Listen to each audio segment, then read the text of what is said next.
Peter Solway, Tom Hitchcock. How are you? Yeah, really well. Yourself? Yes, not too bad, not too bad at all.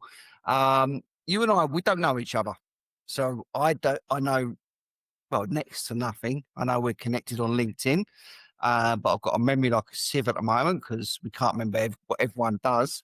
So I'm looking forward to hearing your story.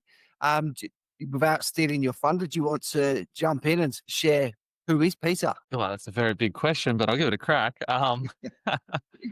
No, look, I I had a really interesting entrance into the business world. My parents had no interest in business, so it was just not like it wasn't sort of in our family. That wasn't, parents had government jobs and teaching and things like that. For me, I wanted to become a professional tennis player. I was on the junior pro tour, giving that a crack. And tennis is a wildly expensive sport to compete at, in a professional way, traveling and flights and accommodation, all those things. And um, yeah, money was needed to fund that, right? So I started with chocolates and raffle tickets and, sponsors and whatever I could kind of muster just by being a young, ambitious kind of hustler trying to figure things out. I ended up starting a little online business to try and fund that tennis career. Unfortunately, tennis wise, didn't work out. Injuries kind of got in the way and things like that. But before I'd finished high school, I had a little online business selling some things on the internet. And I was like, this is actually really kind of fun. Maybe I should go a little bit deeper with this and see what I can do as a small business owner and really try and learn the ropes. So I guess that's where it all got started. What was, I guess, the first step in the process to I guess the business owner and sales leader I've become today is a mentor said to me, he said, so what's your skill set? I said, well, I'm an entrepreneur, I start businesses. And he said, great, but what's your skill set? I said, what do you mean? And he's like, well, it's great to be an entrepreneur and you've got to be a generalist across lots of things if you're starting a business, but you typically need a really deep skill set in one area. I was like, okay, that's an interesting piece of feedback. And he's probably right. Well, maybe I should do that. And I was like, well, I'm good with talking. I've sold lots of chocolates and raffle tickets and sponsorship deals and all sorts of things, just hustling and giving it a crack. And I guess that was the start of me just building this curiosity around sales, which led to a whole, follow on 10, 15 years of diving into everything from raising capital to learning like proper deep B2B enterprise sales and being a first sales hire in a tech company and going through that journey and making lots of mistakes and being under supported at times and having appropriate support at other times. And, I learned a lot of things from that, which has led me to what it is that I do now, which is, sales coach founders and help them build sales team from scratch. That real like figuring out, putting those building blocks in place so you can build momentum and take something from you as the founder doing all the sales to something that's pretty impressive and a good sized business. Okay, all right. Thank you for sharing that with us. Um, I've been listening into this. Okay, I want to ask you a question. Which part of your timeline there do you think I'm going to jump onto first? Which part of my timeline do you think? I don't know. Maybe the early stages and tennis and that whole thing. I People love tend to it. find that pretty interesting. Yeah, I love that because I didn't know that, and there's always a starting point. There's a catalyst. There's an event. There's an aha moment, and I love the idea of self-starting kids, little kids, kids entrepreneurs giving things a crack. Things are out of reach, and they're making things within reach, and that's wonderful to hear. How old was you when you started pitching for sponsorship? 15, 16, something like that. Yeah, Yeah. nice. And how good did you get in tennis in the end? About 500 in the world in the juniors. Yeah, I was on the junior tour, right? Like I was knew I wasn't going to crack it by about 17. So, yeah, it was a short-lived career, but certainly taught me a lot of interesting life skills you know, when you're trying to pay your own way ish, by doing all sorts of things and staying at cheap hostels and, yeah, giving it a crack. Yeah, mate. Yeah, I love that story. And okay, so career wise in the tennis, in the realms of tennis, it didn't go as planned. But I get the feeling that you certainly do not have any regrets about that not working out. And oh, look, I'd love to be up there with a lot of the guys that I was playing against who are up there on the pro tour and doing really well and things. But that wasn't my journey. That wasn't for me. For me, it was opening up accidentally into this world of business, and I just find it really fascinating the process of kind of building something from nothing. And I love watching founders do that. I love building sales teams out of nothing, and there's something about putting those foundational building blocks in place that kind of set things up for a bigger, brighter future that I just find quite interesting. And when you couple that with business and all of its complications, from delivering something incredible to customers, to sales and raising capital and all sorts of things that are involved in the process, I think it's just a really interesting big puzzle. Yes, yeah, and that's a nice way of putting it because I also resonate with yourself where I like to see something come from nothing. One of my biggest pet hates is an idea that's not actioned. Someone's had that little moment and it's forgotten about until they see someone else do very well with the same thing, and that, I find that soul destroying. Which is why I'm very much a doer. I'm an ideas person, and I've got so many things going on because I won't let any of them go. Which Yeah. clearly that resonates with yourself as well. So you that first business you set up in your teenage years. What was it called? Oh, it's quite funny. Um, I laugh, and I'm going to give you this context around it because I was given this advice when I was getting started that to get found in Google, if you can put, the product name or the thing you're selling or whatever in your domain, you should do that. Because you'll get found on Google. I was like, oh, that's great.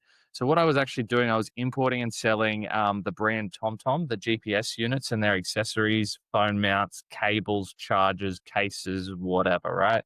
And so I called the website tomtomandgps.com.au. Which was great for SEO, but not great when I mean, sure, I was selling legit TomTom stuff as well as aftermarket options and things, but I hadn't really got permission off TomTom and their branding and, that whole thing, which I learnt a little bit about when they sent me a cease and desist letter at some point, which is fair enough, right? Like I used their brand. I mean, I was selling their stuff. So, you know, I thought ignorant, teenage kid just trying to have a crack, and, you learn some things. So yes, anyway, that's what it was called back in the day. It ended up evolving into a wholesale distribution business and other different things over time. But that's where it all started out. I love it. So it's a what a wonderful mistake to make, and you can laugh about it now, but you could have sold them the domain. Yeah. That would have been a nice thing to if I was able to get a decent penny for it, but that wasn't how things ended up. But that's okay. Okay, so we moved on. Lessons learned. Okay, if you've had a couple of trials, tribulations, some nice stories to tell. Again, thanks for sharing. Eventually moved into what you're doing now. Okay, and I want to sort of break that down so people really understand. Anybody's listening to you, if they were to reach out, engage with you, what the value proposition is for them. Yeah, for sure. I mean, it's the real crux point that I talk to founders about is I'd love to hire a salesperson, whether that's because they want to remove themselves from sales, they want to de-risk the business. At one point, they don't want to be so involved in sales. Lots of different reasons why, but it's that I'd love to hire a salesperson at some point, or I've hired a salesperson in the past and it didn't work out, and I want to, kind of get it right this time. That phase of figuring out your first sales hire in Australia at the moment, there's a 48% sales hire failure rate, which is pretty scary. Not just from a like pure dollars spent on the person, but all the time, effort, energy, training, hope that could have been the opportunity cost of that to a business owner of other things they could have been doing to drive revenues in their business. It just kills me, right? Like I've been that first sales hire. I didn't get the support that I needed in the early days, not from anybody's fault, just because there's certain things that um, even if you've got experience in sales, you might take for granted if you haven't been in that position of being a first sales hire and understanding what things need to be put in place so that you can set the person up for success. It is very different to coming in, if you've been a sales hire number 5 or number 10 or number 20, or you've, gone into one of the big ends of town, right? The amount of support that you get that makes it so much easier to succeed as a salesperson is very, very different, right? You can take a wildly successful, very, very good salesperson from a big organization, put them in as a first sales hire, and they fail, right? And they can be very expensive. And it just like poor founders are like, what do you mean? Like, you're a good salesperson. Why isn't this working? Now, some of them do make the transition, and there's certain character traits that we can break down, and they go through when we're interviewing and setting things up and all of that type of thing. But it's a little bit of a phase that I think is quite pivotal, because a founder selling their thing, that's kind of step one, if you will. Somebody else selling your thing proves that you've got potential for scale. Until you can kind of crack that nut, the whole business is forever dependent on you, and the scale of it, and you're at the center of it. Which, if that's the business you want to build, no problems, right? But you need a version of scaling that, and as you can bring salespeople in, that can be really, really helpful. The other thing, just real quickly, is you got one or two salespeople and something's not quite right.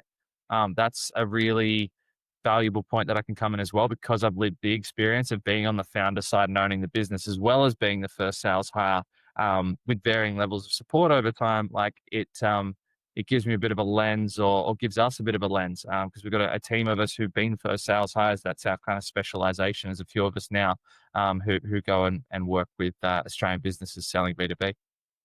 I think that's really important because obviously I'm in the space of recruitment, and the first thing I noticed post COVID was the spike in sales hires, where people were making up for lost budgets, forecasts, blah blah blah.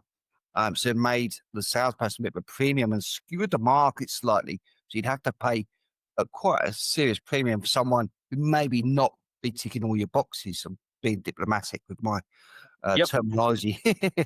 Yep. It's recalibrated slightly, but there is a backwash to it. Okay. And we calculated at the time that the cost of a bad hire, if you was to put a dollar figure on it in Australia, okay, and this is back then, so it's probably higher now, okay, Mm. was 168,000. Ooh. I'll Yeah. share it with you. Probably Yeah. marketing, I Yeah. think. Love it. Yeah, the damage to the brand, the retrain, the Right. the whole lot. Okay. Yeah. Yeah. Yeah. Yeah. The whole cycle. Yeah. Yeah. I get it. Yeah. Yeah. That's massive.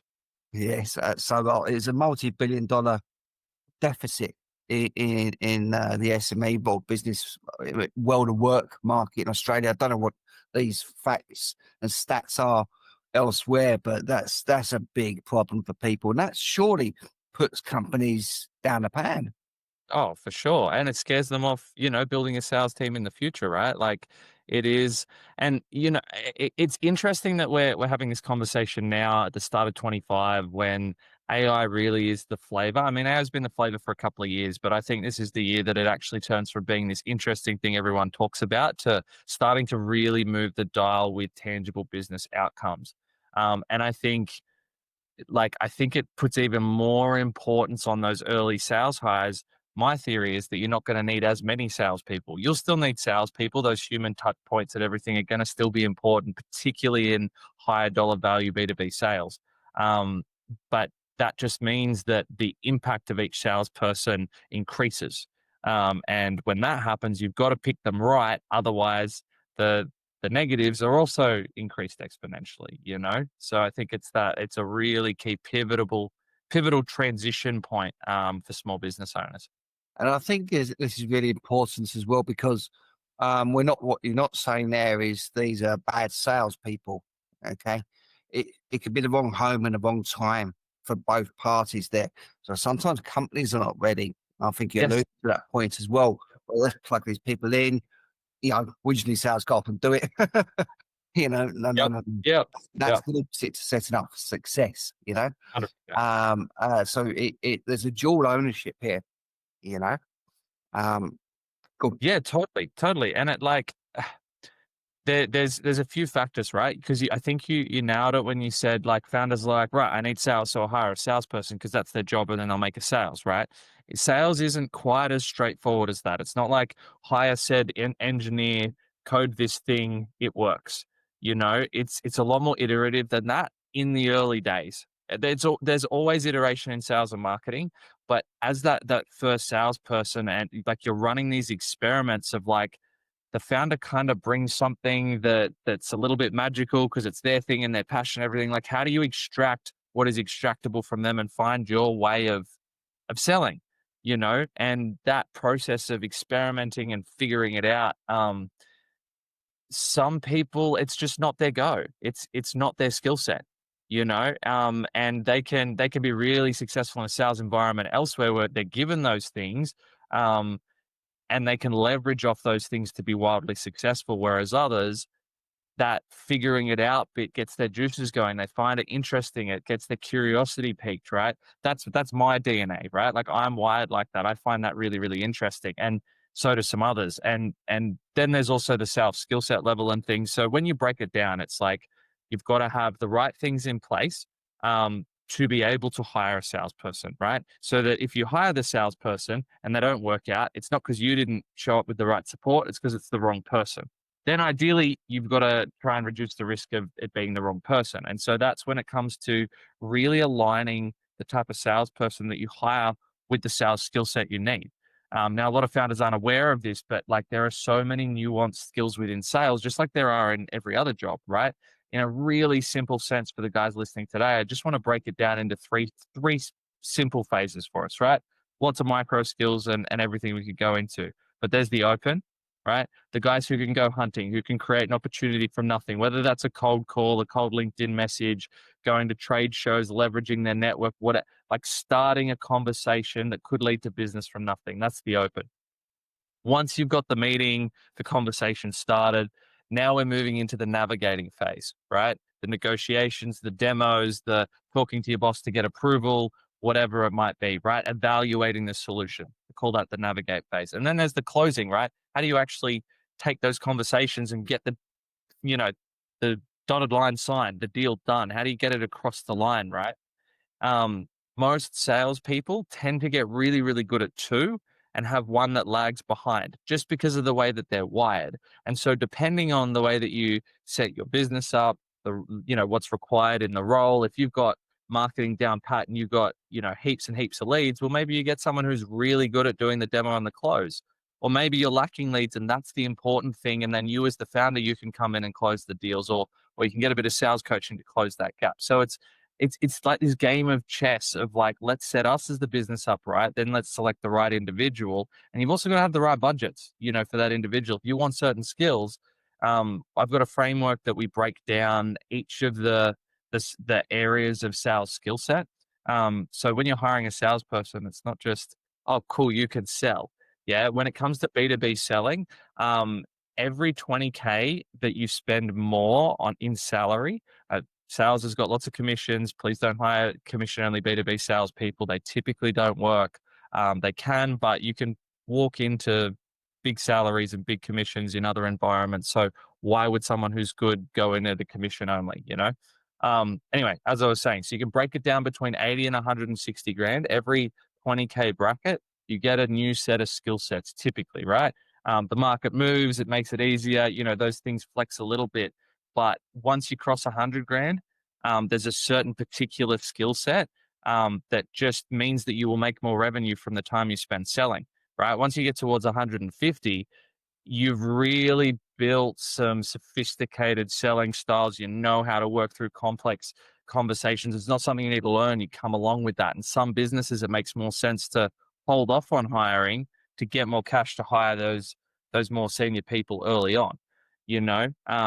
Anyway, I hope I'm starting to get the cogs turning in the audience's mind today. If they are contemplating hiring a salesperson, or if you've got one and it's kind of working or kind of not working, or hopefully this is starting to turn the cogs about some of those factors that can influence the success of that type of experience for everyone.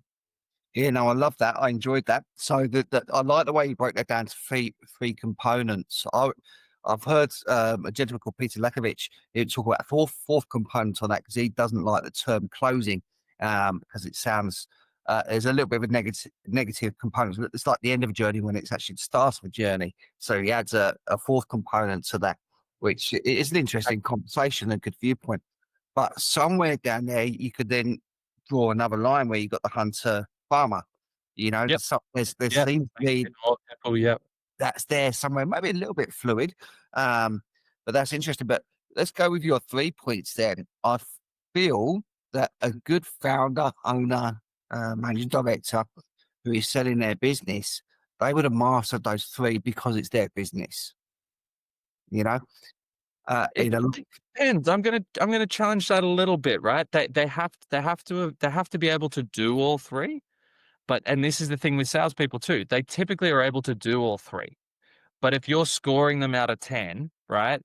Like you'd see a salesperson at like 8 out of 10 on 2 of them and like a 5 out of 10 on 1 of them. Everyone's got to do all of them, as is with the founder. And I see this with founders as well, particularly the really creative ones. They tend to be able to find opportunities, but following them up and, like doing all of the, booking the email, the meetings and sending the proposals and staying on top of it in a timely manner and all of that stuff, eh, not like that might be their weaker point, right? And they're the type of skills that you need when you're navigating and closing. So to me, it depends on the individual founder, and then you can find the salesperson to sort of match your area of weakness, or outsource something, or like I said, it's a game of chess, but being aware of where what you're good at and what you're drawn to, and then covering the gaps.